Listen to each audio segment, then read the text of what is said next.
Salut tout le monde, c'est parti pour un nouveau numéro des Ch'tis de sortie. Cette semaine, à l'honneur, John, Paul, George et Ringo, les Beatles. Non, excusez-moi, ils sont tellement bluffants. Les Rabbits sont avec nous. Salut tout le monde. Salut. Vous n'êtes pas d'outre-Manche, mais bel et bien de la région. Je ne sais pas pourquoi j'essaye de vous présenter, parce que tout le monde vous connaît déjà. Vous êtes un tribute band qui fait des covers, c'est comme ça qu'on dit? Exactement. Vous serez en concert live stream, donc sans public, mais en direct sur les réseaux, le 18 décembre prochain, donc vendredi prochain, depuis Amiens. Quel est le programme? Tout à fait, un concert des Beatles, avec les chansons des Beatles. Allez, les Rabbits sur scène, ça donne ça.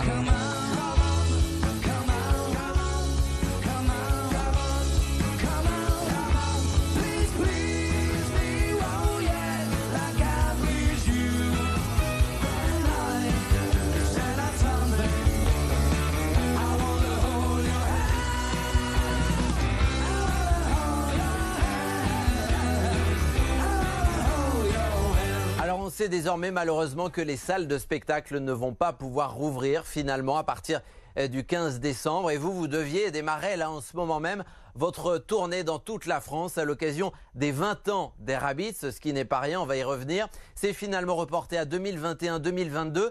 Comment est-ce que vous vivez tout ça? On patiente, difficilement. Compliqué, la Covid est arrivée par là, nous sommes descendus en flammes.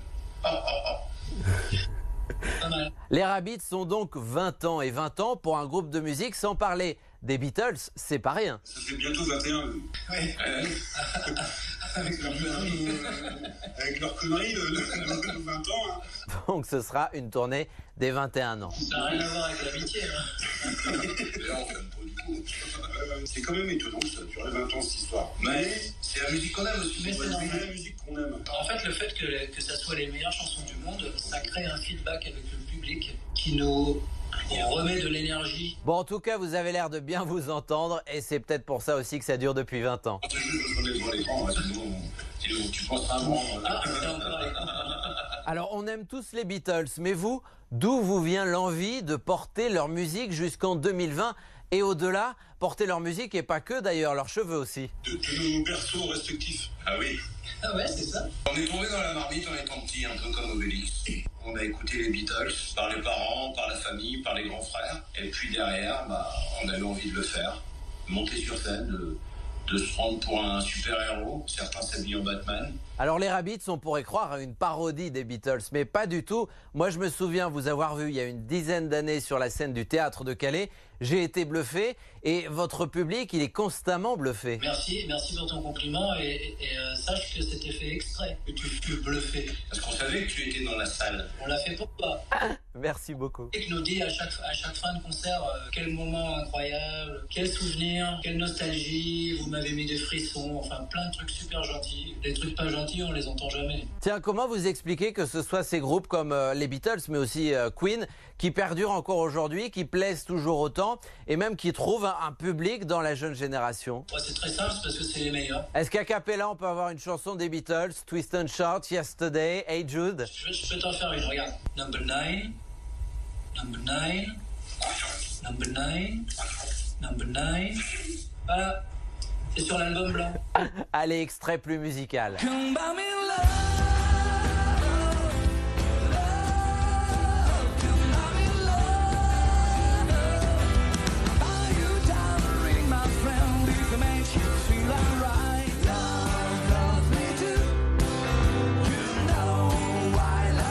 Les Rabbits, est-ce que vous maîtrisez tout le répertoire des Beatles? Il y en a qu'on n'a jamais essayé, il y en a qu'on n'a jamais joué. On pourrait. Il y a un nombre incalculable de chansons que nous pourrions faire sur scène si on n'est que 4. Donc soit on les adapte, soit on peut carrément pas les faire. Donc c'est une question de bras, mais pas de choix, plus porté sur les tubes. Oui, voilà. Après, on n'est pas non plus fan de toutes les chansons des Beatles. Est-ce que si le répertoire des Beatles n'évolue plus, le vôtre, celui des Rabbits, évolue, lui, sur scène notamment? Nos shows évoluent, puisque à peu près tous les 2 ans, on change de show complètement. Toute la scénographie, on change les lumières, on change les costumes, on change...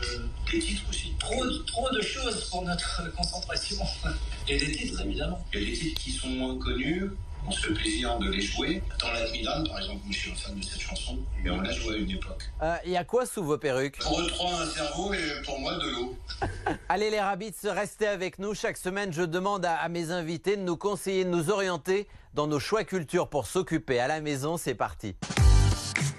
Pour le film, vous nous emmenez dans le Hollywood des années 30 avec le film Manque qui vient de sortir. En fait, moi perso, j'y suis venu grâce à la musique du film. Parce que je suis fan d'un groupe qui s'appelle Nine Inch Nails. Les membres de ce groupe, Trent Reznor et Atticus Ross, ont fait la musique de Manque, la biographie de Mankiewicz. Scénariste des années 30 là. Et du coup le film est très très étonnant. Le rôle principal c'est Gary Oldman.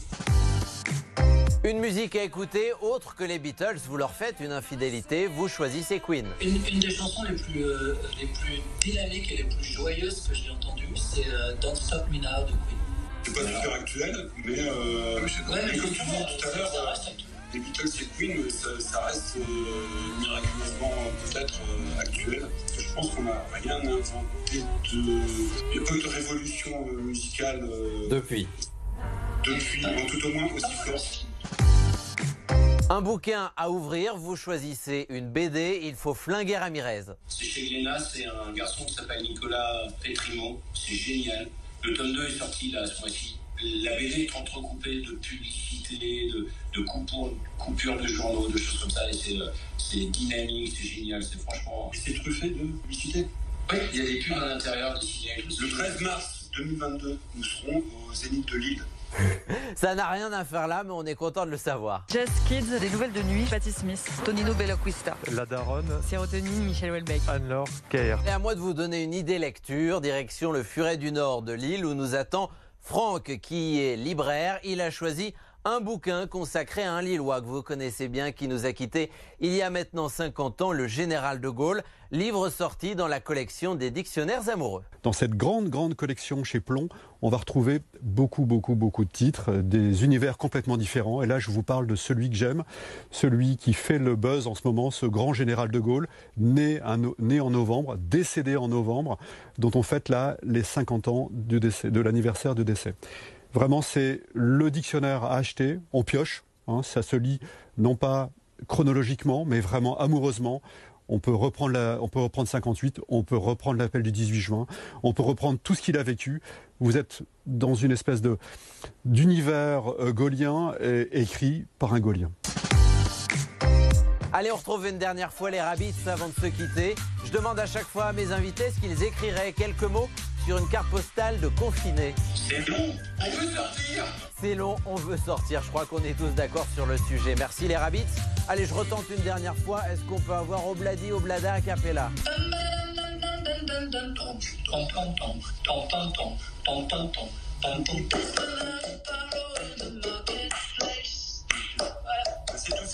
C'est tout. Ah, bravo. Merci les Rabbits et à bientôt. Ciao.